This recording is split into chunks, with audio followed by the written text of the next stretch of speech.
Welcome to True. Chicago in 1820, a frontier settlement on the edge of wilderness. Chapter 1. The Geography and Natural Setting. In the year 1820, Chicago was not yet a city, not even a town in any recognizable sense. It was merely a desolate tract of swampy land at the southwestern shore of Lake Michigan, where the sluggish Chicago River wound its way through the marshes, wild grasses, and scattered groves of oak and cottonwood trees. The landscape was characterized by its flatness, broken only by slight elevations that the French voyageurs had called portages, where travelers could drag their canoes between waterways.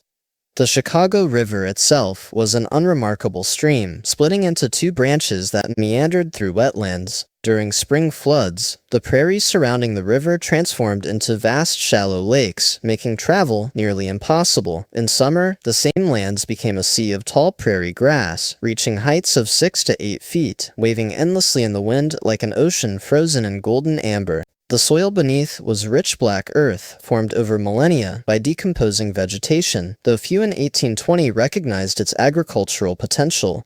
The climate was harsh and unforgiving. Winters brought bitter cold, with temperatures plummeting far below zero, and Lake Michigan freezing solid for months at a stretch. Snowstorms could last for days, burying the landscape in white drifts that made travel lethal. Summers, by contrast, were hot and humid, with swarms of mosquitoes rising from the marshes in clouds so thick they could suffocate livestock. The seasonal extremes made the region seem inhospitable to permanent settlement, a place to pass through rather than to stay. Wildlife was abundant throughout the region. Vast herds of deer roamed the prairies, while elk could still be found in the more remote areas. Bears, both black and the occasional grizzly, inhabited the scattered woodlands. The marshes teemed with waterfowl during migration seasons, darkening the sky with their numbers. Wolves howled at night, their cries echoing across the empty plains. The Chicago River and Lake Michigan were rich with fish, including sturgeon that could reach enormous sizes, some weighing over 100 pounds. The land that would become Chicago sat at a crucial geographical junction. Lake Michigan provided access to the other Great Lakes, and, through them, to the St. Lawrence River and the Atlantic Ocean. Meanwhile, the Chicago River connected via a short portage to the Des Plaines River, which flowed into the Illinois River, which in turn joined the Mississippi, providing a route to the Gulf of Mexico. This strategic position had been recognized for centuries by Native Americans, and French explorers like Louis Joliet and Jacques Marquette had noted it as early as 1673, yet in 1820 this potential remained largely unrealized. Chapter 2. The Native American Presence. The true inhabitants of the Chicago region in 1820 were the Native Americans, primarily the Potawatomi people, though the area had historical connections to the Miami, Kickapoo, and other tribes. The Potawatomi had migrated to the region during the previous century, gradually displacing or absorbing earlier inhabitants. They were part of the larger Algonquian language family and were closely related to the Ottawa and Ojibwe peoples, with whom they formed a loose confederation known as the Council of Three Fires. The Potawatomi lived in a seasonal pattern that had been refined over generations. In spring and summer, they established villages along rivers and the lakefront, dwelling in wigwams constructed from bent saplings covered with woven mats or birch bark. These dome-shaped structures were practical and efficient, easily assembled and disassembled as the people moved with the seasons. The villages were not permanent settlements in the European sense, but rather temporary encampments, optimized for specific seasonal activities. During the warm months, the Potawatomi focused on agriculture, cultivating corn, beans, and squash in small cleared plots. The women tended these crops using techniques passed down through countless generations, planting the three staples together in a symbiotic arrangement that modern agriculturists would later call companion planting. They also gathered wild foods from the prairies and forests, nuts, berries, roots, and various plants that provided both nutrition and medicine. Fishing was crucial to their economy. The Potawatomi were expert fishermen, using nets, traps, and spears to harvest the abundant aquatic resources. In autumn, they would harvest wild rice from the shallow marshes, a labor-intensive but rewarding activity that provided a storable food source for winter. They also made maple sugar in early spring, tapping the trees and boiling down the sap in a process that yielded both sugar and syrup. Hunting was primarily a male activity and took on increased importance in fall and winter. The Potawatomi hunted deer, elk, bear, and smaller game, using bows and arrows along with increasingly common firearms obtained through trade. Winter was spent in hunting camps in the interior forests, where game was more plentiful and shelter from harsh weather could be found among the trees. The entire community participated in buffalo hunts on the open prairies to the west and south, though by 1820, the great herds were already diminishing in the region.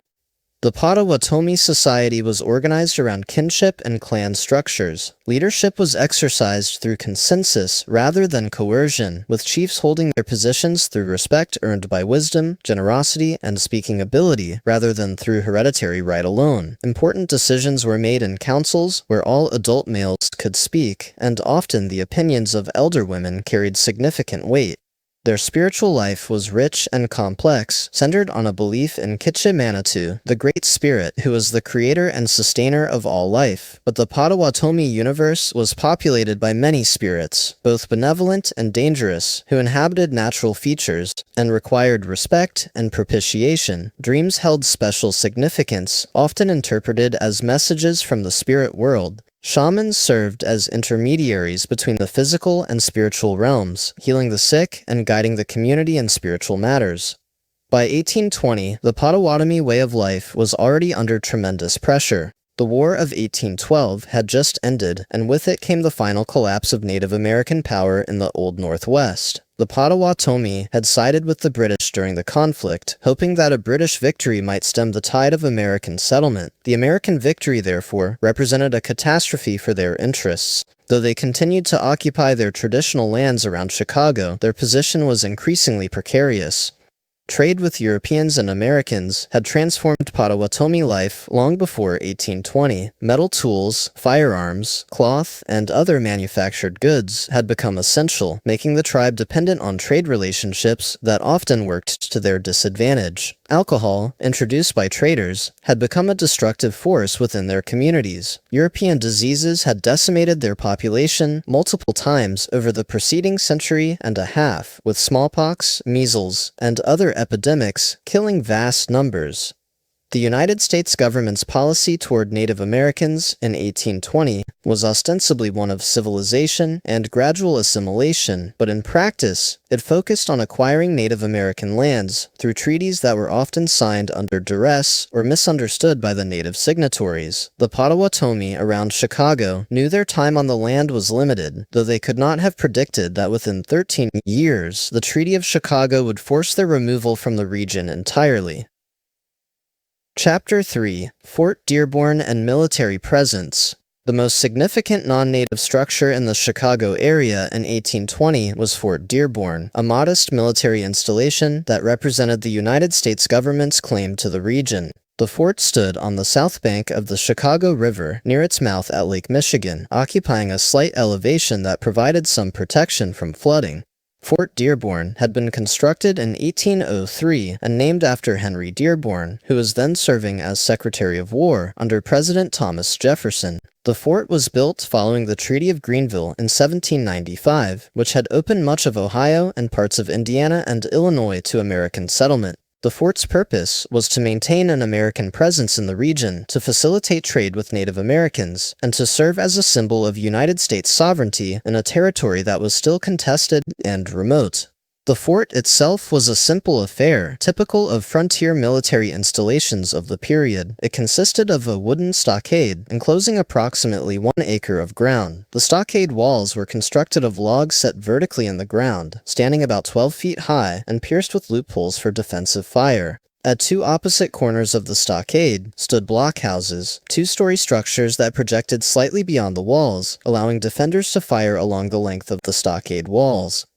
Inside the stockade were several wooden buildings, barracks for the soldiers, officers' quarters, a guardhouse, a powder magazine, and various storage facilities. A well-provided water, crucial for withstanding a siege. The buildings were crude, constructed of logs with clay chinking, and were drafty and uncomfortable in winter, stifling in summer. The entire installation could have been destroyed by a determined enemy with artillery, but such enemies were not expected in the wilderness of 1820.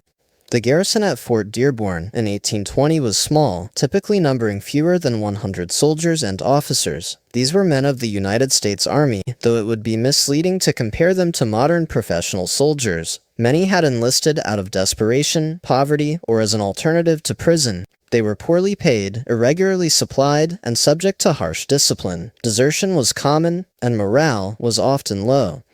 The soldiers' daily routine was monotonous. They stood guard, drilled occasionally, maintained the fort's buildings and defenses, and tried to occupy themselves during the long, isolated months. Discipline was maintained through flogging and other corporal punishments, though officers were often lenient in such remote posts, recognizing that overly harsh treatment might spark mutiny or mass desertion. The commanding officer in 1820 was typically a captain or major, a career officer who might see his posting to Fort Dearborn as either punishment or opportunity, depending on his circumstances and ambitions. The fort was decidedly unglamorous, far from the centers of power and advancement in Washington or even regional centers like Detroit, yet for an officer who performed well, it could be a stepping stone to better assignments. Relations between the soldiers and the local Potawatomi were complex. Officially, the United States was at peace with the tribe, and the fort served partly as a trading post where Native Americans could exchange furs and other goods for manufactured items. The government maintained an Indian agent at the fort, whose job was to manage relations with the tribes, distribute annuity payments promised in various treaties, and report on conditions in Native communities. In practice, relations were tense and unpredictable. The soldiers generally regarded the Potawatomi with suspicion and contempt, viewing them as savages and potential enemies. The Potawatomi, for their part, resented the American presence and the encroachments on their land, though they recognized the fort as a source of trade goods and occasionally as a provider of food during hard times. The soldiers traded with Native Americans for fresh meat, fish, and other supplies that supplemented their meager rations. The most dramatic event in Fort Dearborn's brief history had occurred in 1812, shortly after the outbreak of the War of 1812. As British and Native American forces threatened American positions throughout the Northwest, orders came to evacuate Fort Dearborn. On August 15, 1812, the garrison, soldiers, officers, women, and children attempted to march overland to Fort Wayne. They were ambushed by Potawatomi warriors approximately 2 miles from the fort. In the battle that followed, more than half the Americans were killed, including many of the women and children. The survivors were taken prisoner, and the fort was burned. This massacre cast a long shadow over the region. When Fort Dearborn was rebuilt in 1816, after the war's end, it stood as a symbol of American determination, but also as a reminder of the violence that could erupt between settlers and Native Americans. In 1820, survivors of the massacre still lived in the region, their memories of that day vivid and traumatic. The fort's cemetery held the graves of those who had died, a somber landmark in an otherwise unmarked wilderness. Chapter 4. The handful of settlers. Beyond the fort's garrison, the non-native population of Chicago in 1820 could be counted on 2 hands. These were individuals who had chosen or been compelled by circumstances to make their lives on this remote frontier, far from civilization's comforts and protections. The most prominent civilian resident was John Kinsey, a fur trader who served as a link between the Native American and American worlds. Kinsey was born in Quebec and had spent his adult life in the fur trade, working throughout the Great Lakes region. He had arrived at Chicago before the War of 1812 and had established a trading post near the fort. During the 1812 massacre, Kinsey and his family had been spared, partly because of his long-standing relationships with the Potawatomi.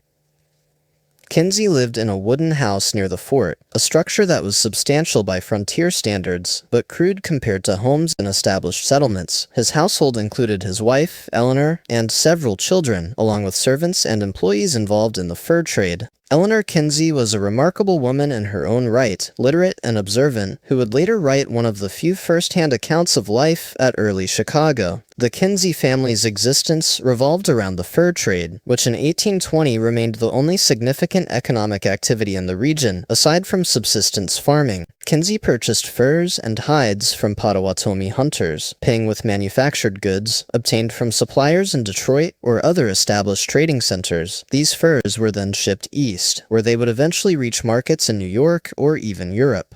The fur trade was a complex business requiring extensive networks of trust and credit. Kinsey had to maintain good relations with the Potawatomi, extending credit in autumn for goods that would be repaid with furs in spring. He had to negotiate with military officers and Indian agents, who often tried to control or tax the trade. He had to manage his own creditors and suppliers, a difficult task given the distances and communication delays involved. A letter sent to Detroit might take weeks to receive a response, and financial transactions could stretch over years. Other civilians at Chicago in 1820 included employees of the fur trade, subsistence farmers who had claimed small plots near the fort, and a few individuals whose reasons for being there were unclear even to their contemporaries. These were men on the margins of American society, seeking opportunity or fleeing problems in more settled regions. Some were French Canadians, or Métis, people of mixed Native American and European ancestry who formed a distinct frontier culture. One such family was that of Jean-Baptiste Beaubien, another fur trader of French-Canadian origin, who would become prominent in Chicago's later development. In 1820, Beaubien was establishing himself in the trade, competing and sometimes cooperating with Kinsey. Like Kinsey, Beaubien had married into Native American society, giving him kinship ties that were essential for success in the fur trade. The lives of these frontier families were characterized by isolation, hardship, and constant labor. They lived in rough cabins, grew their own food, hunted and fished to supplement their diets, and made most of their own clothing and tools. Women's work was particularly demanding, involving not only cooking and childcare, but also maintaining gardens, preserving food, making soap and candles, and countless other tasks essential to survival. Education for the handful of children at Chicago was minimal or non-existent in 1820. There were no schools, and while the Kinsey children, and perhaps a few others, received some instruction from their parents, most frontier children grew up functionally illiterate. Books were rare and precious, their pages read and reread until memorized. News from the outside world arrived sporadically with travelers or supply boats, and might be months old when it reached Chicago. Chapter 5. Economic Activities and Trade. The economy of Chicago in 1820 was primitive and entirely dependent on external supply lines. There was no manufacturing, no significant agriculture, and no commercial sector in any meaningful sense. The fur trade dominated what little economic activity existed, but even this was tenuous and seasonal. The fur trade itself was already past its peak in the Chicago region by 1820. The most valuable fur-bearing animals, particularly beaver, had been trapped nearly to extinction in the area. Trappers had to range farther west and north to find productive hunting grounds, making Chicago more of a collection point than a trapping center. The Potawatomi hunters who supplied furs to traders like Kinsey were themselves traveling greater distances to find game. The process of the fur trade followed a yearly cycle. In autumn, traders would advance goods on credit to Native American hunters: traps, ammunition, blankets, tools, and other necessities. The hunters would spend the winter trapping, a dangerous and exhausting activity performed in the worst weather conditions. In spring, they would return with their catch to the trading posts, where the furs would be graded, counted, and credited against their debt. Any remaining debt would carry forward to the next season, creating a system that often left hunters perpetually indebted. The furs collected at Chicago would be bundled and shipped east, typically by boat across Lake Michigan to Detroit or Mackinac, and from there through the Great Lakes to Buffalo or Montreal. From those points, they would reach the markets of New York or even London and Paris. The journey could take months, and shipments were vulnerable to storms, theft, and simple loss. The returns on investment were uncertain, and many traders operated on thin margins or at losses, sustained by credit and hope rather than actual profits.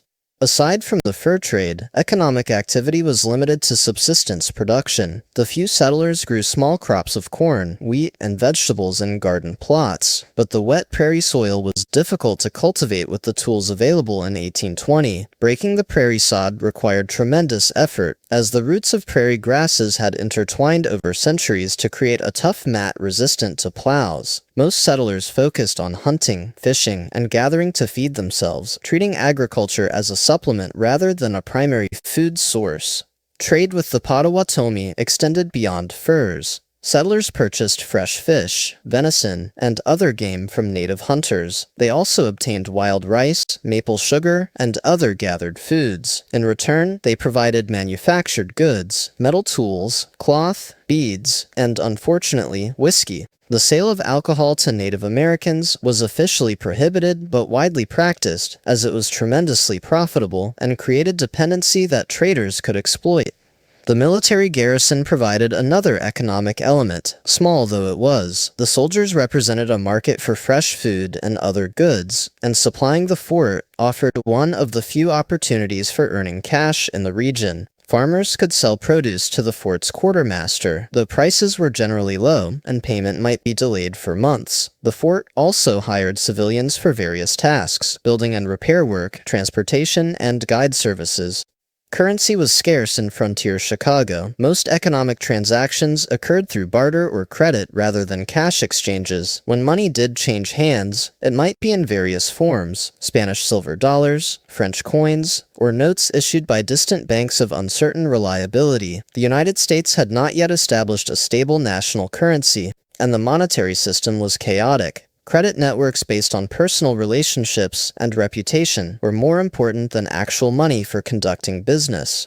Chapter 6: Daily Life and Living Conditions. Daily life in Chicago in 1820 was dominated by the basic challenges of survival. The handful of residents lived in conditions that would seem primitive and harsh by modern standards, though they were typical of the American frontier. Housing was rudimentary. The typical structure was a log cabin constructed from logs notched at the corners and stacked horizontally. The gaps between logs were filled with clay or mud mixed with grass, a process called chinking that was never entirely successful at keeping out wind and rain. Roofs were typically made of rough boards or bark, often leaking. Windows were small and few, sometimes covered with oiled paper rather than glass, which was expensive and difficult to transport to the frontier.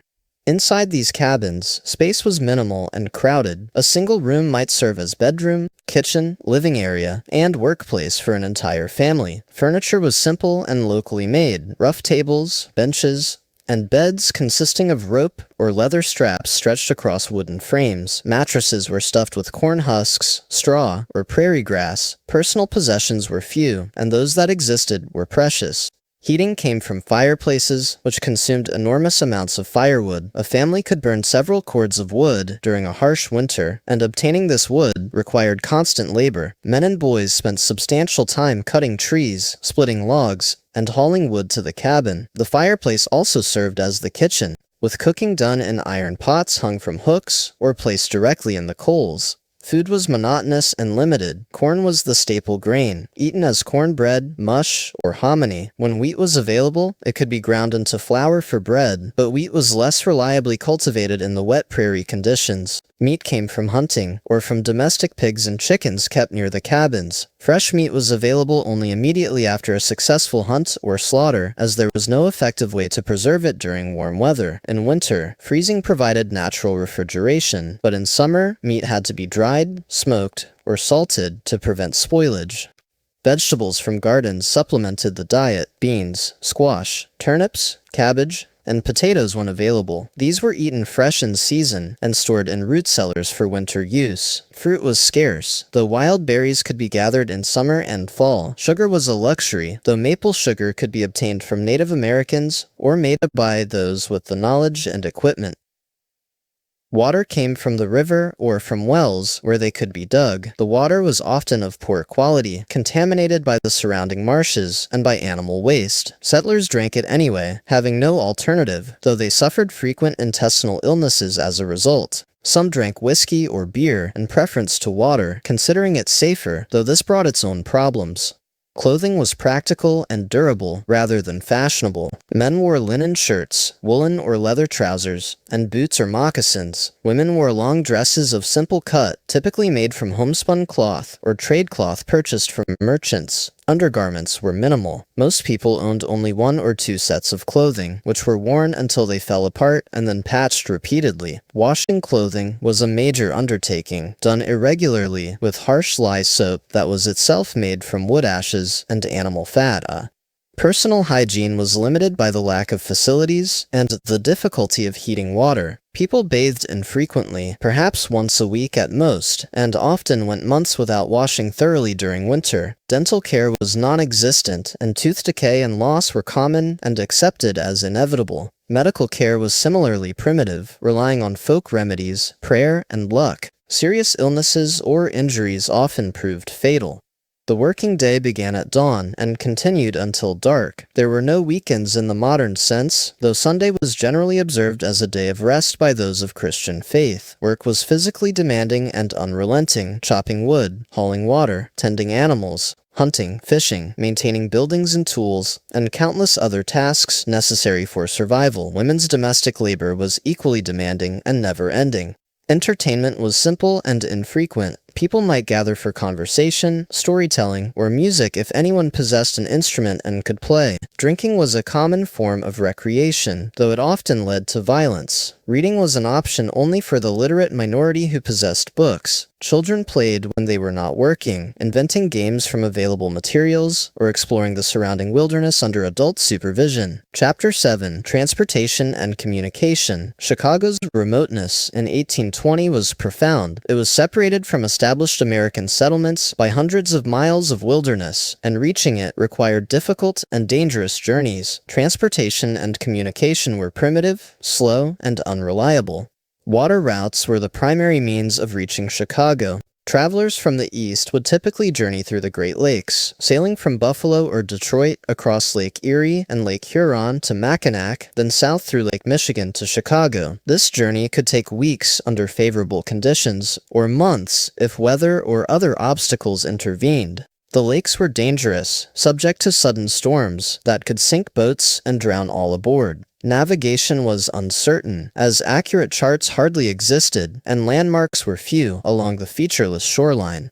Boats varied in size and type. Large sailing vessels carried cargo and passengers between major ports, though Chicago could hardly be considered a major port. Smaller boats, including canoes and bateaux, were used for shorter journeys and for navigating rivers. The Chicago River itself was barely navigable, too shallow for anything but small craft, and subject to sandbars and snags that made passage difficult.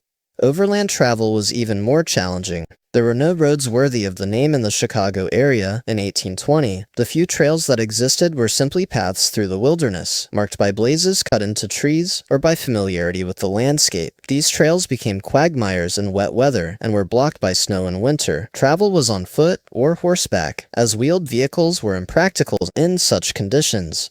The journey from Chicago to the nearest significant American settlement, Fort Wayne, to the southeast, required crossing more than 100 miles of prairie and forest. Travelers had to ford rivers, navigate through marshes, and find their way through trackless wilderness. The trip might take a week or more, assuming good weather and no mishaps. In winter, it was barely possible at all, and in spring, the flooded prairies were impassable. Native American trails crisscrossed the region, representing generations of accumulated knowledge about the best routes between important locations. These trails followed slightly elevated ridges that stayed drier during floods, skirted marshes, and provided access to water sources. American travelers relied heavily on native guides or on following these established trails, as attempting to blaze new routes through unknown territory was extremely dangerous. Communication with the outside world was correspondingly slow and irregular. Mail service to Chicago was non-existent in any formal sense in 1820. Letters might be carried by travelers heading in the right direction or by military couriers traveling between forts. A letter from Chicago to Washington might take 2 or 3 months to arrive, and receiving a reply could take another 3 months. In winter, communication might be cut off entirely for months at a stretch. News of major events reached Chicago slowly and often in garbled form. The handful of residents might learn of important happenings, elections, wars, economic crises, long after they had occurred and been resolved. They lived in a kind of temporal isolation, disconnected from the rapid pace of events in more settled regions. For practical purposes, they had to operate independently, making decisions without benefit of current information or guidance from authorities. The isolation was psychological as well as physical. Residents of frontier Chicago were cut off from family and friends left behind in established settlements. They might go years without seeing loved ones. and news of births, deaths, or other family events might arrive months after the fact. Letters from home were treasured and read repeatedly, but they were poor substitutes for actual presence and connection. Chapter 8: Education and Cultural Life. To speak of education in Chicago in 1820 is almost to engage in fiction, for there was no formal education to speak of. The handful of children present at the settlement received whatever instruction their parents could provide, which ranged from comprehensive to non-existent, depending on the education and priorities of those parents. The Kinsey family, being relatively educated and prosperous by frontier standards, ensured that their children received at least basic instruction in reading, writing, and arithmetic. Eleanor Kinsey, who had been educated in the East, served as teacher to her own children and possibly to a few others. Lessons occurred informally, fitted around the demands of daily survival, and utilized whatever books the family possessed. These might include a Bible, perhaps a few school books brought from more settled regions, and whatever other volumes had made the difficult journey west. For most frontier children, however, education was limited to practical skills necessary for survival. Boys learned hunting, fishing, trapping, and farming from their fathers and other men. Girls learned cooking, sewing, preserving food, and household management from their mothers and other women. These were essential skills, more immediately valuable than literacy, though they limited opportunities for social mobility or intellectual development. The absence of formal schooling meant that illiteracy was common on the frontier. Many adults could neither read nor write, conducting their affairs through oral agreements and marking documents with an X. This illiteracy was not necessarily a mark of ignorance. Frontier people possessed deep practical knowledge about surviving in their environment, but it did separate them from participation in the broader literate culture developing in American cities and towns. Religious life was similarly limited in Chicago in 1820. There were no churches, no ministers, and no regular religious services. Individual families might pray, read the Bible if they possessed one, and observe the Sabbath to the extent possible, given the demands of survival. But organized religion, as practiced in established communities, was absent from the frontier.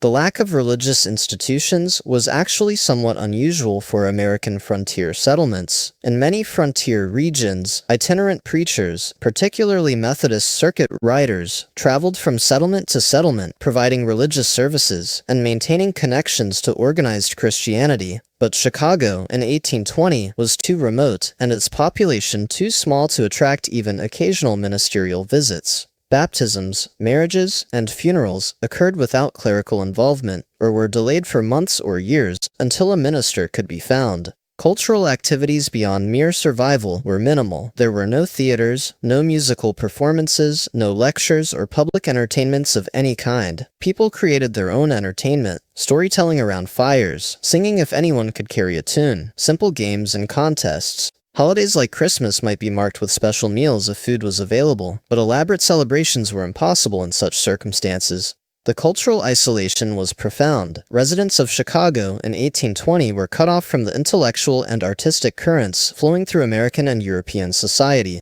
They had no access to newspapers, magazines, or new books. They were unaware of scientific discoveries, philosophical debates, or literary movements that might be animating discussions in Boston or Philadelphia. Their cultural world was limited to personal memory, oral tradition, and whatever few artifacts of broader culture they had carried with them to the wilderness.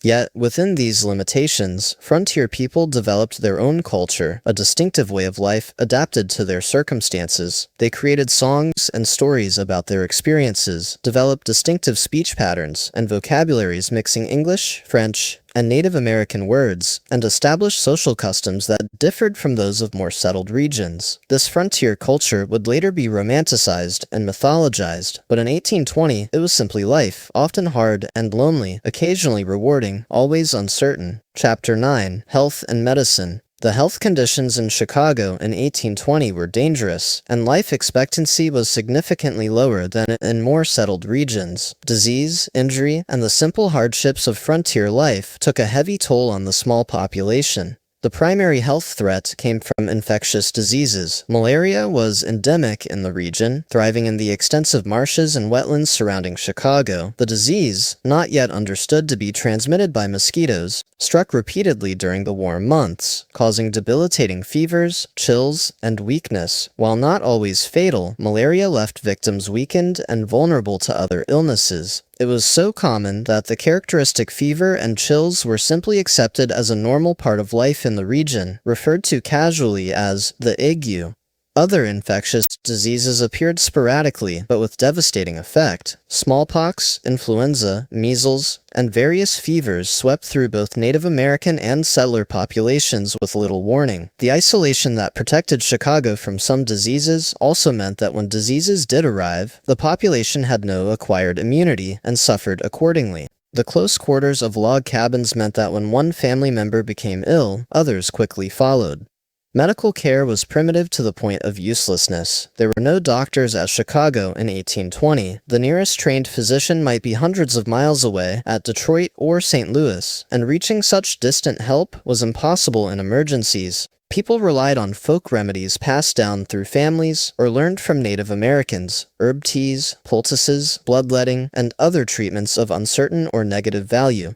The military garrison at Fort Dearborn had a surgeon or medical assistant, but these individuals varied widely in training and competence. Army surgeons of the period might have received formal medical education, or they might be former barbers or druggists with minimal training. Their treatments reflected the limited medical knowledge of the era, bleeding patients, administering mercury and other toxic substances, performing crude amputations without anesthesia or antisepsis. Childbirth was particularly dangerous for women on the frontier. With no trained midwives or doctors available, women relied on other women in the community to assist with delivery. Complications that might be manageable with modern medical care, breech births, hemorrhaging, infections, often proved fatal. Infant mortality was high, with many babies dying within days or weeks of birth from various causes. Injuries from accidents or violence were common and often had serious consequences. A broken bone might heal crookedly without proper setting, leaving a person crippled for life. Infected wounds could lead to gangrene and death. As there were no antibiotics or understanding of germ theory, burns from cooking fires, axe wounds from tree felling, gunshot wounds from hunting accidents, all were common and all were potentially fatal. Dental problems were universal and untreatable. Tooth decay progressed unchecked, causing pain and infection. When a tooth became unbearable, the only treatment was extraction, performed without anesthesia, using pliers or other tools. Many frontier people lost most or all of their teeth by middle age, affecting their ability to eat properly and contributing to nutritional deficiencies. Mental health received no recognition or treatment as a distinct category of illness. People suffering from what we would now recognize as depression, anxiety, or other mental health conditions were either tolerated as eccentric or, in severe cases, might be restrained or driven away from communities. The isolation and hardship of frontier life certainly contributed to mental health problems, but the concept of treating such conditions did not exist. The Native American population suffered even more severely from health problems. Diseases introduced from Europe, particularly smallpox, measles, and influenza, continued to devastate Native communities. The Potawatomi had no natural immunity to these diseases and no effective treatments. Epidemics could kill a substantial fraction of a band's population within weeks. The demographic collapse of Native American populations was one of the great tragedies of the period, and while Chicago was too small to be a major vector of disease, it contributed to the broader pattern of pathogenic disaster.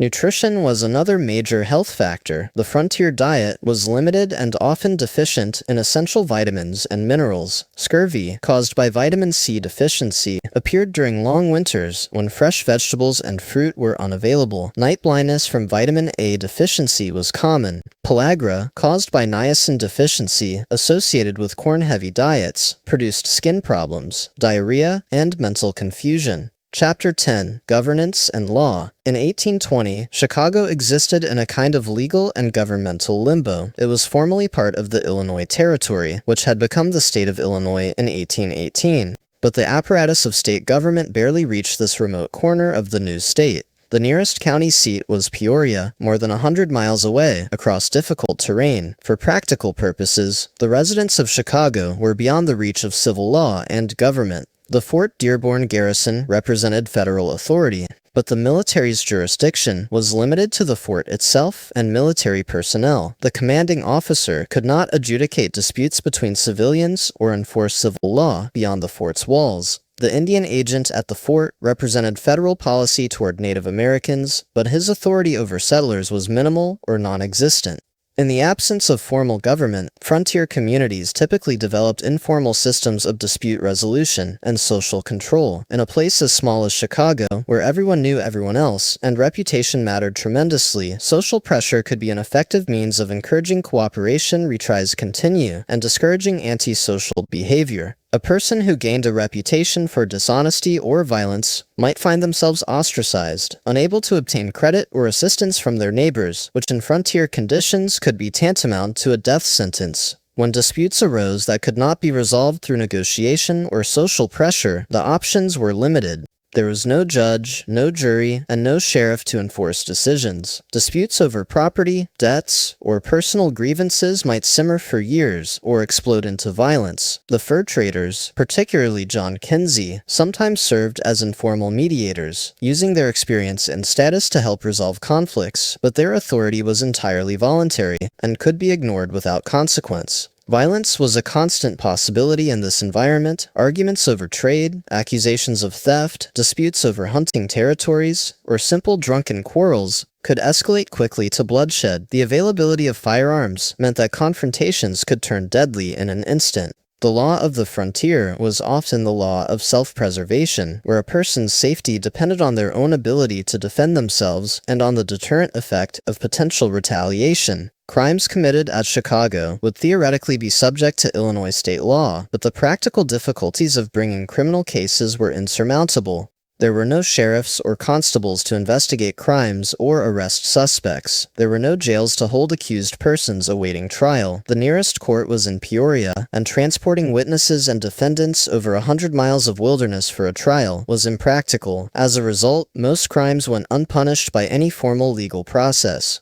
Property rights were similarly ambiguous. While Illinois law governed land ownership, the federal government still held title to most land in the region, which was supposed to be reserved for Native Americans under various treaties. Settlers who claimed land and built cabins were technically squatters on federal land, though in practice, the government was too distant and weak to enforce its theoretical ownership. The later formal surveying and sale of public lands would create tremendous confusion and conflict, as squatters' claims collided with the legal claims of land speculators who had purchased land sight unseen.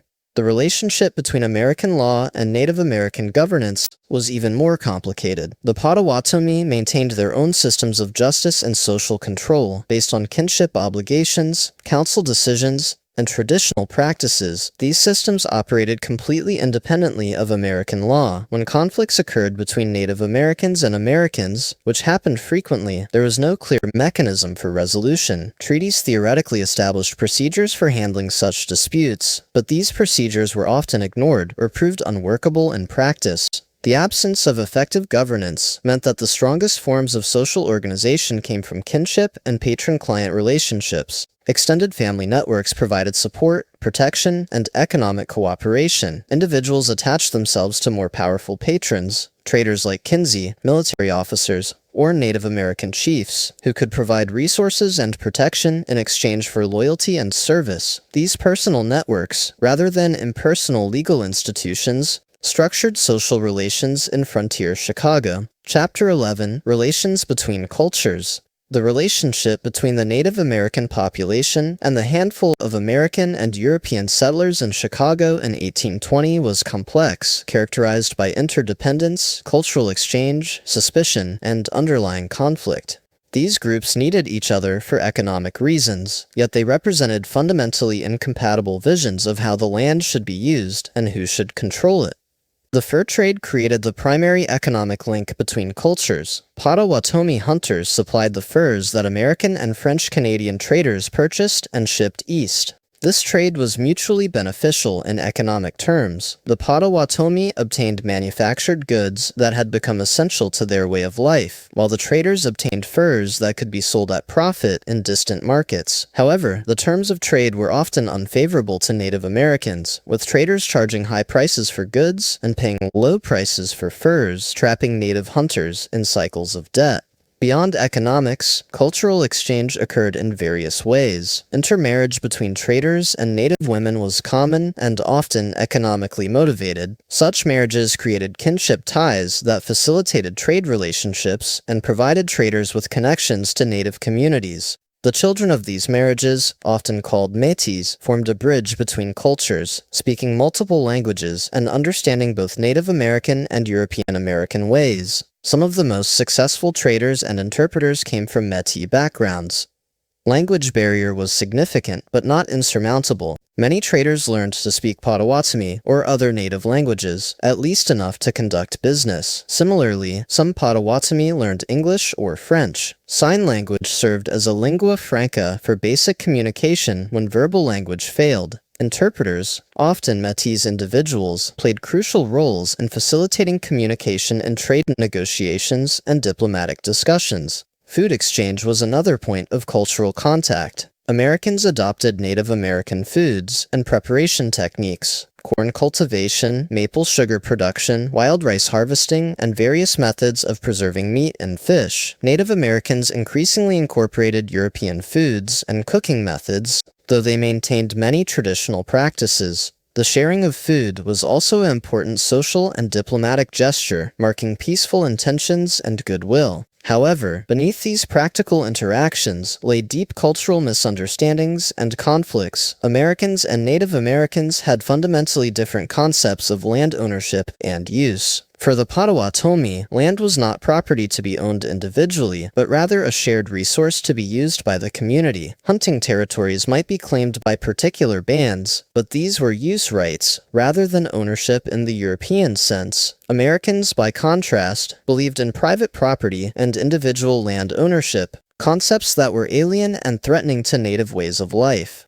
Religious differences also created barriers to mutual understanding. The Potawatomi spiritual worldview, with its emphasis on the interconnectedness of all living things and the presence of spirits and natural features, seemed to Americans like primitive superstition. American Christianity, with its emphasis on a single transcendent God and salvation through faith, seemed equally strange to the Potawatomi. Neither side made serious efforts to understand the other's religious beliefs, and mutual contempt was common.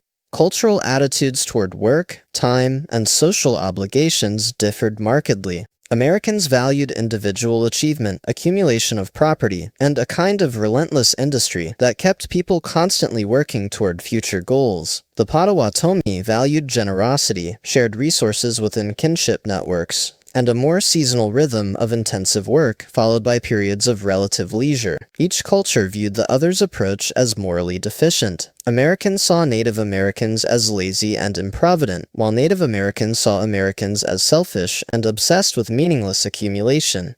The consumption of alcohol created particular problems at the intersection of cultures. Whiskey and other distilled spirits, introduced by European traders, had devastating effects on Native American communities. With no cultural traditions around alcohol consumption and perhaps genetic factors affecting alcohol metabolism, many Native Americans suffered from what we would now recognize as alcohol addiction. Traders cynically exploited this vulnerability, using alcohol to manipulate trade relationships and to cheat intoxicated Native Americans. The social consequences for Native communities were severe. Violence, family breakdown, and economic exploitation all increased with the spread of alcohol.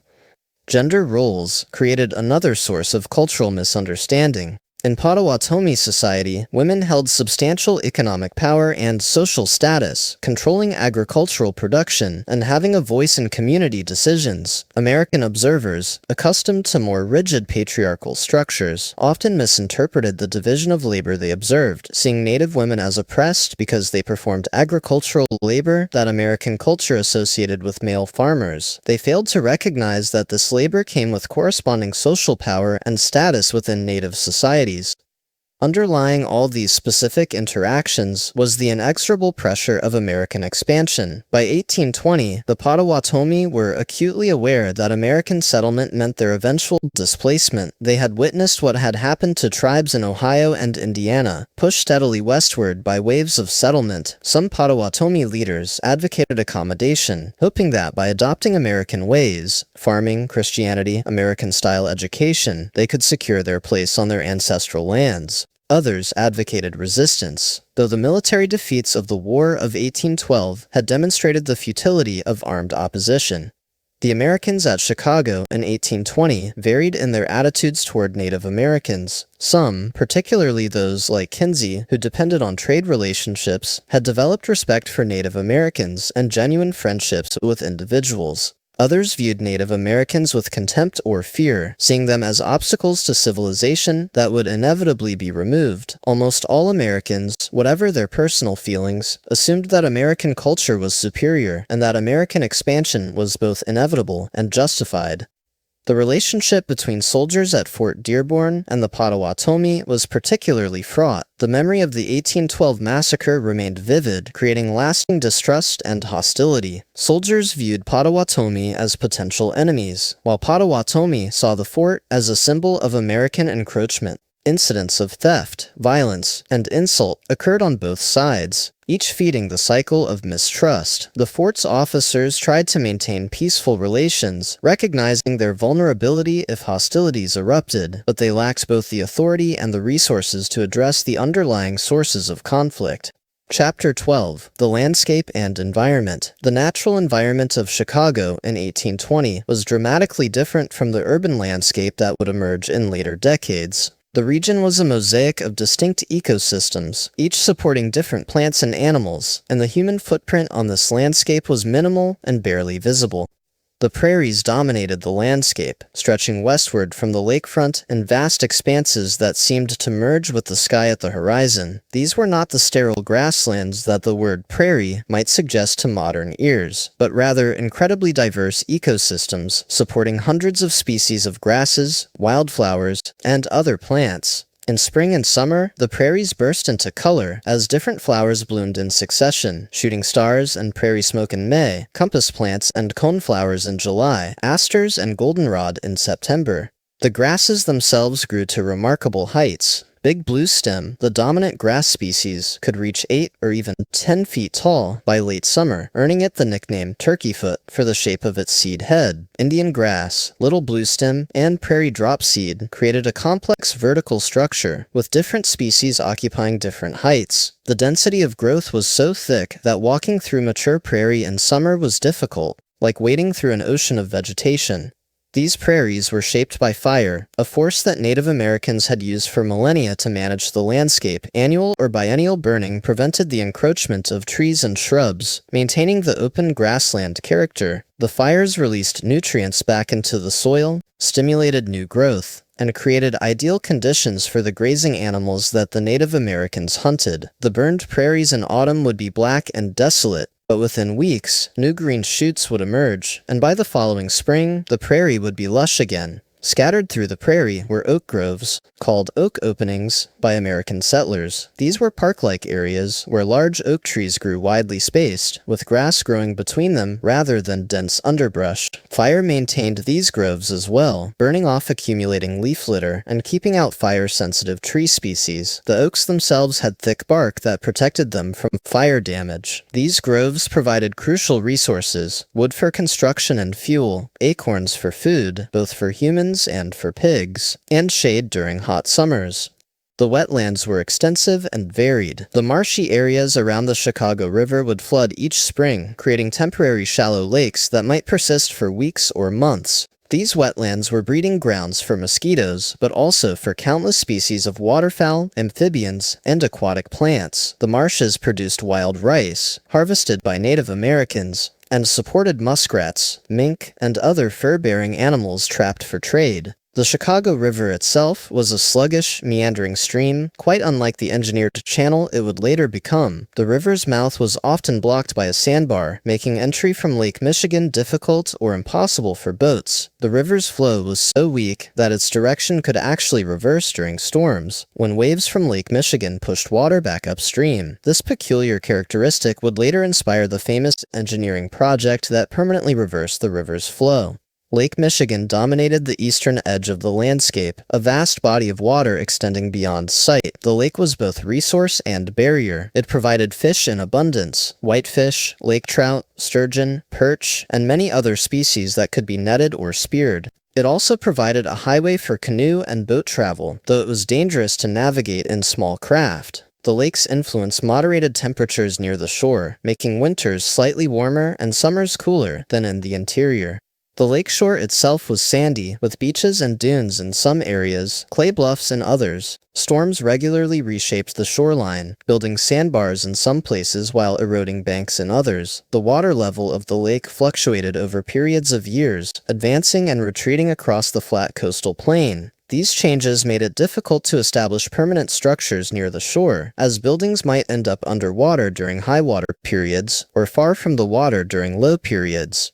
The forests in the region were limited compared to areas farther east, but where they existed, they were rich and diverse. Along rivers and streams grew cottonwoods, willows, and sycamores. On slightly higher ground, oak and hickory forests provided valuable timber and massed crops of acorns and nuts. Sugar maple forests in some areas supplied the raw material for maple syrup and sugar production. These forests were not the dense tangles of the east, but rather more open, as fire regularly moved through them, burning understory growth while leaving larger trees alive. Wildlife was abundant, though already declining from earlier levels. White-tailed deer were common in the forest edges and oak groves. Elk still inhabited the region in 1820, though they would be extinct there within a few decades. Black bears denned in the remaining forests, and wolves were common enough that their howling was a regular nighttime sound. Smaller mammals, foxes, raccoons, opossums, rabbits, and squirrels were everywhere. Prairie chickens, once present in enormous numbers, still gathered in booming grounds each spring, where males performed elaborate courtship displays.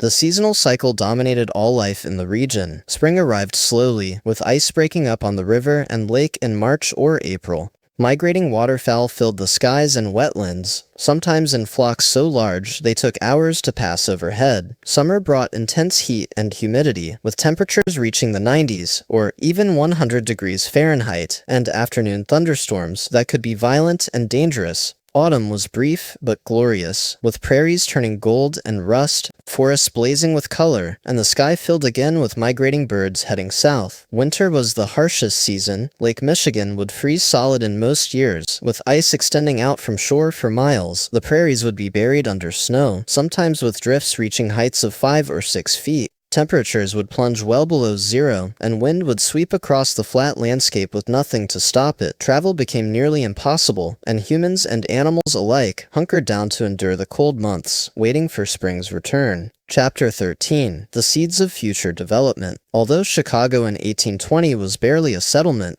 the seeds of its future dramatic development were already present, visible to those who understood geography, economics, and the trajectory of American expansion.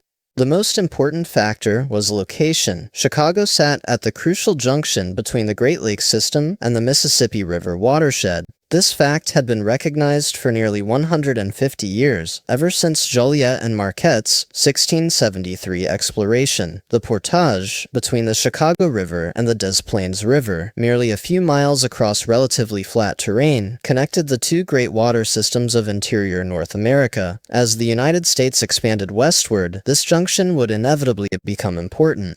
The potential for a canal linking the two water systems had been discussed since the late 1700s. Such a canal would create a continuous water route from the Atlantic Ocean to the Gulf of Mexico, passing directly through Chicago. In 1820, this remained a distant dream, as the engineering challenges were immense, and the financial resources to undertake such a project did not exist. However, visionaries could already see that such a canal would transform Chicago from an isolated frontier outpost into a major commercial hub.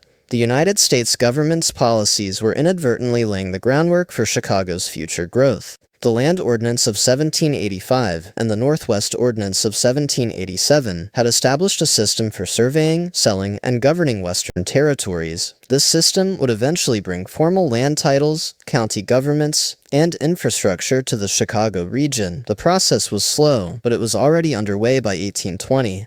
Federal policy toward Native Americans, while nominally aimed at peaceful coexistence, was in practice designed to acquire native lands for settlement. The treaty system consistently worked to the advantage of the United States, which had overwhelming military and diplomatic power. Each treaty reduced Native American landholdings and opened new areas to American settlement. In 1820, the Potawatomi still controlled much of the Chicago region, but informed observers could see that this situation would not persist. The question was not whether the land would be open to American settlement, but when.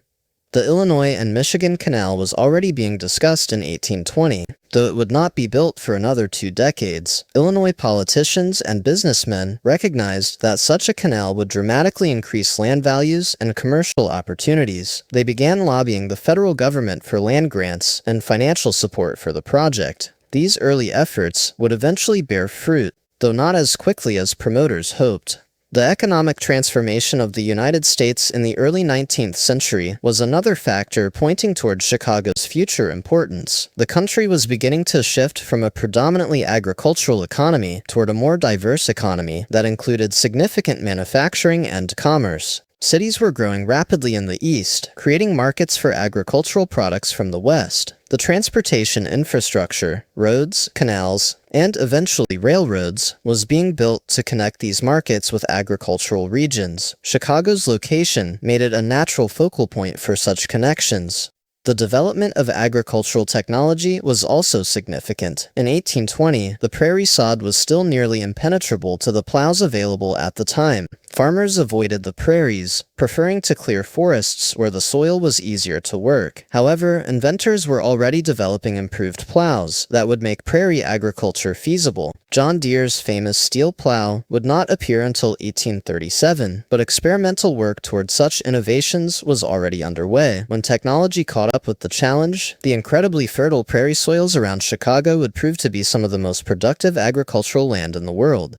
The population of the United States was growing rapidly and pushing westward. In 1820, the nation had about 9.6 million people, more than double the population at the time of the first census in 1790. This population growth, combined with the exhaustion of good agricultural land in older settled regions, drove waves of migration westward. Illinois had become a state in 1818, and its population was growing quickly, though most settlement was still in the southern part of the state. It was only a matter of time before this wave of settlement reached the Chicago region. Immigration from Europe was beginning to increase in 1820, though it had not yet reached the flood levels it would achieve in later decades. These immigrants would provide labor for canal building, railroad construction, and urban development. They would also create markets for goods and services, driving commercial growth. Chicago, as a frontier region with abundant land and opportunity, would prove particularly attractive to immigrants willing to take risks for the chance of advancement.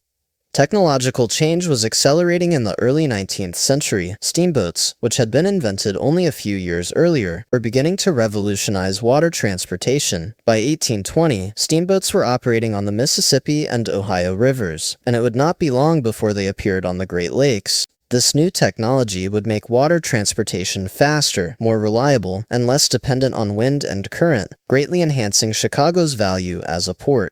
The fur trade, which dominated Chicago's economy in 1820, was already in decline, though few recognized this at the time. The most valuable fur-bearing animals had been trapped nearly to extinction in the region, and trappers were moving farther west in search of remaining populations. This decline of the fur trade would eventually force the region to develop new economic activities, setting the stage for more diverse and sustainable development. Chapter 14, Challenges and Obstacles. Despite the factors pointing toward future growth, Chicago in 1820 faced immense obstacles that made its eventual transformation into a major city far from inevitable. The challenges were so severe that to contemporary observers, the idea that this swampy frontier outpost would become one of the world's great cities would have seemed absurd. The physical environment was perhaps the greatest challenge. The marshes and wetlands that dominated the landscape made the region profoundly unhealthy, malaria was endemic, and other waterborne diseases were common. The flat terrain meant that drainage was poor, and water tended to pool and stagnate, creating ideal breeding grounds for mosquitoes and other disease vectors. Any significant settlement would require massive drainage and engineering works to make the land habitable. The climate posed serious obstacles to agriculture and comfortable living. The harsh winters made year-round residence difficult and dangerous. The growing season was relatively short, limiting the crops that could be cultivated successfully. The violent weather, thunderstorms, tornadoes, blizzards, destroyed crops and structures with regularity. Building techniques and technologies adequate for eastern climates proved insufficient for Chicago's extremes. The soil itself presented challenges, while ultimately proving to be incredibly fertile. The prairie sod in 1820 was extremely difficult to cultivate with available technology. Breaking prairie for the first time required immense effort, with multiple teams of oxen straining to pull plows through the thick root mass. Even after breaking, the soil was heavy and difficult to work. Many early farmers gave up in frustration, concluding that the prairies were unsuitable for agriculture. Transportation infrastructure was essentially non-existent. There were no roads, no bridges, no canals. Building such infrastructure required capital, labor, and engineering expertise that were not available in 1820. The rivers that might have provided transportation routes were shallow, winding, and often impassable. Lake Michigan provided one connection to the outside world, but its storms made navigation dangerous, and the Chicago River's sandbar-blocked mouth made entry to the river difficult. The distance from established settlements and markets was a major obstacle to development. Chicago was hundreds of miles from significant American cities like Detroit, St. Louis, or Cincinnati. Shipping goods to these markets was expensive and time-consuming, making most economic activities unprofitable. Similarly, obtaining supplies and equipment from Eastern manufacturers involved long delays and high costs. This isolation created a chicken and egg problem. Development required connections, but building connections required development. The political and legal situation was unstable. While Illinois was now a state, its government was weak and had limited resources. The state could not afford to build infrastructure or provide services to remote areas like Chicago. Land titles were confused, with overlapping claims from various sources. The relationship between the federal government, state government, and Native American tribes was ambiguous and sometimes contradictory, creating uncertainty about who had authority over what. The ongoing conflict with Native Americans represented both a moral issue and a practical obstacle. The Potawatomi had legitimate claims to the land and understandable resistance to displacement. Resolving this conflict would require either negotiation leading to Native American removal, a process that would prove tragic and unjust, or finding some way for Native Americans and settlers to coexist, which American culture and economics made virtually impossible. Until this issue was resolved, large-scale settlement could not proceed. Financial constraints were severe. The United States in 1820 was still recovering from the Panic of 1819, a severe economic depression that had bankrupted many individuals and businesses. Credit was tight, and investors were cautious about frontier speculations. The kind of large-scale capital investment that Chicago's development would require seemed unlikely to materialize, given the economic conditions and the region's poor reputation. The region's reputation worked against it. To most Americans in 1820, Chicago was associated with swamps, disease, harsh weather, and Native American conflicts. The 1812 massacre had created a lasting impression of danger. Travelers' accounts described the region in unflattering terms, emphasizing its desolation and inhospitability. Overcoming this negative reputation to attract settlers and investors would require dramatic changes in both reality and perception.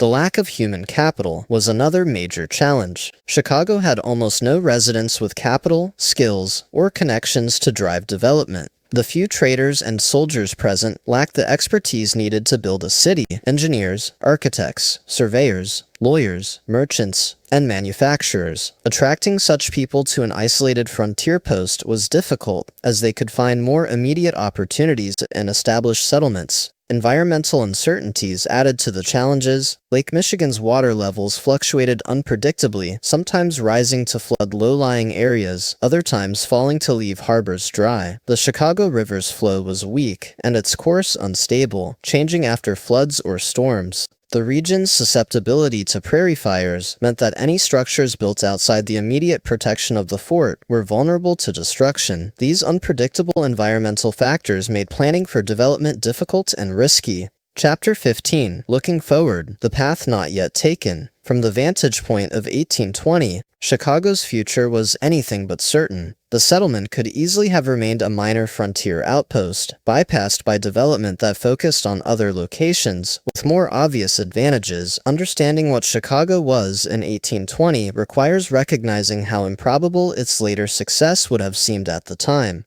Several alternative futures were plausible in 1820. Chicago might have been abandoned entirely, as Fort Dearborn had been during the War of 1812, if conflict with Native Americans had intensified, or if the garrison had been withdrawn for other reasons. The handful of civilian residents would likely have departed as well. The site might have reverted entirely to wilderness, remembered only as a failed experiment in frontier settlement.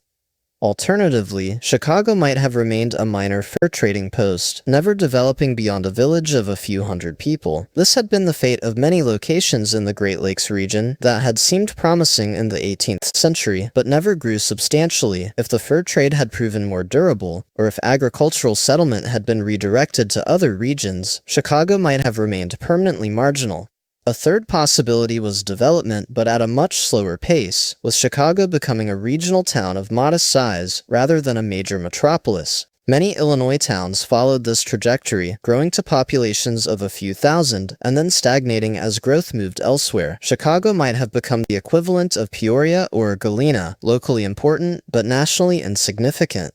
The factors that would determine which path Chicago followed were mostly external to the settlement itself in 1820. The decisions made in Washington about canal subsidies, land policies, and Native American treaties would matter far more than anything the handful of Chicago residents could do. The pace of immigration to the United States, the development of transportation technology, and the growth of agricultural markets would all play crucial roles. Chicago's fate was tied to forces much larger than itself. What the residents of Chicago in 1820 did possess, however, was position. The geographical advantages that had attracted Native Americans, French voyageurs, and American soldiers to the site remained valid. The potential for a canal connecting the Great Lakes and Mississippi systems was real, even if its realization lay years in the future. The fertility of the surrounding prairie soil, once appropriate plows were developed, would prove extraordinary. The site's advantages were latent in 1820, waiting for the right combination of technology, capital, and population to activate them. The human qualities that would drive Chicago's later development were also present in embryonic form in 1820. The willingness to endure hardship for potential future gain, the ability to see possibility in an unpromising present, the capacity for adaptation and innovation. These characteristics were already displayed by the handful of people who had chosen to make their lives in this isolated outpost. These qualities would attract others like them in the years to come. The relationship between Chicago and the broader trajectory of American development was becoming established in 1820, though it would not bear fruit for some time. The United States was committed to westward expansion, driven by population growth, agricultural opportunity, and a powerful ideology of manifest destiny. This expansion required transportation infrastructure, markets, and nodes of commercial activity. Chicago's location positioned it to serve these needs, once the initial obstacles were overcome.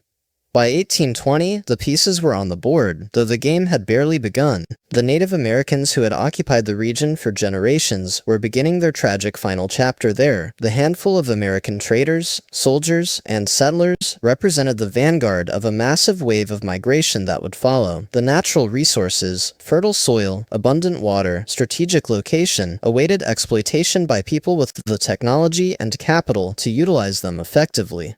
Chicago in 1820 was a place of ending and beginning. It was the end of one of humanity's longest-running ways of life, as the Potawatomi's seasonal movements across the landscape, their hunting and gathering and limited agriculture, their spiritual connection to the land, would soon be terminated by force. It was the beginning of something entirely different, a commercial, industrial, urban civilization that would transform not just Chicago, but the entire region, and ultimately influence the whole world.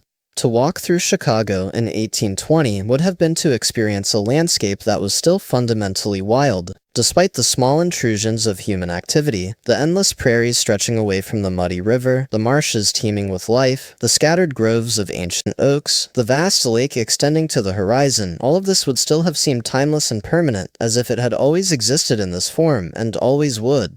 Yet change was coming, as inevitable as the seasons. The forces of American expansion, technological innovation, and economic development would soon converge on this unlikely spot. Within a generation, Chicago would be transformed from a frontier outpost to a booming town. Within 2 generations, it would be a major city. Within 3, it would be one of the world's great metropolises, with millions of inhabitants and global influence. But in 1820, all of that lay in an invisible future. What existed was a handful of people, Native Americans clinging to their traditional lands, soldiers occupying a crude fort, traders pursuing a declining business, settlers gambling on an uncertain future, living in a place of terrible hardship and immense potential. They could not have known what was coming. They could only respond to the immediate challenges of survival, making decisions based on limited information and unclear prospects. Chicago in 1820 was not yet Chicago, as we understand the name today. It was merely a location, a spot on a map, an accident of geography that had attracted temporary human attention. The city that would arise there would be built by the labor, suffering, triumph, and tragedy of hundreds of thousands of people who, in 1820, were living elsewhere or had not yet been born.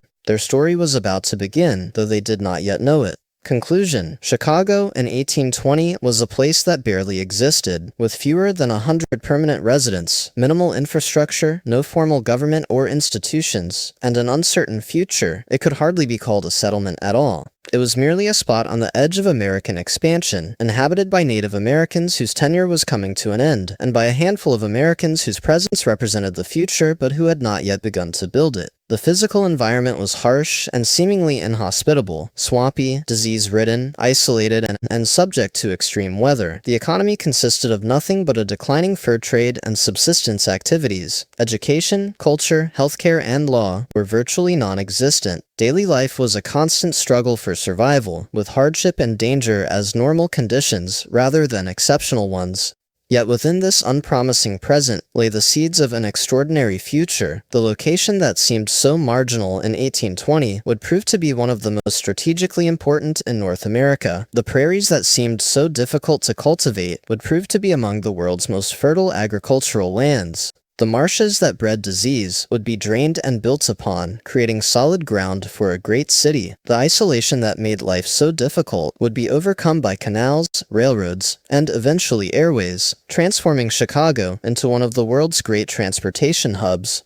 The story of Chicago's transformation from the frontier outpost of 1820 to the metropolis it would become is one of the most remarkable urban development stories in human history. It involved massive environmental engineering, extraordinary economic growth, vast population movements, technological innovation, and human ambition, operating at an almost unimaginable scale. The city that would emerge bore almost no resemblance to the place that existed in 1820. Yet understanding that beginning point is essential for understanding Chicago's later history. The challenges overcome, the environment transformed, the conflicts resolved or left unresolved, all of these shaped the city that emerged.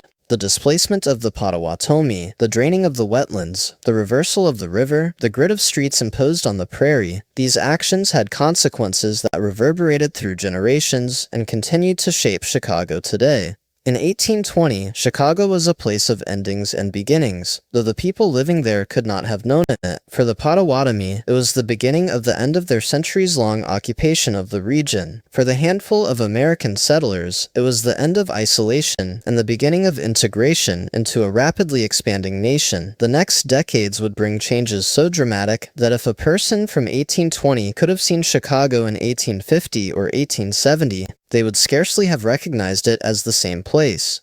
This is what Chicago was in 1820, a frontier outpost on the edge of wilderness, a place of immense difficulty and unlikely potential, inhabited by people whose lives balanced between past and future, between Native American and American ways of life, between wilderness and civilization. It was a place where almost nothing had been built, but where almost anything seemed possible, even if those possibilities were still invisible to those living there. It was the humble beginning of what would become one of America's greatest cities.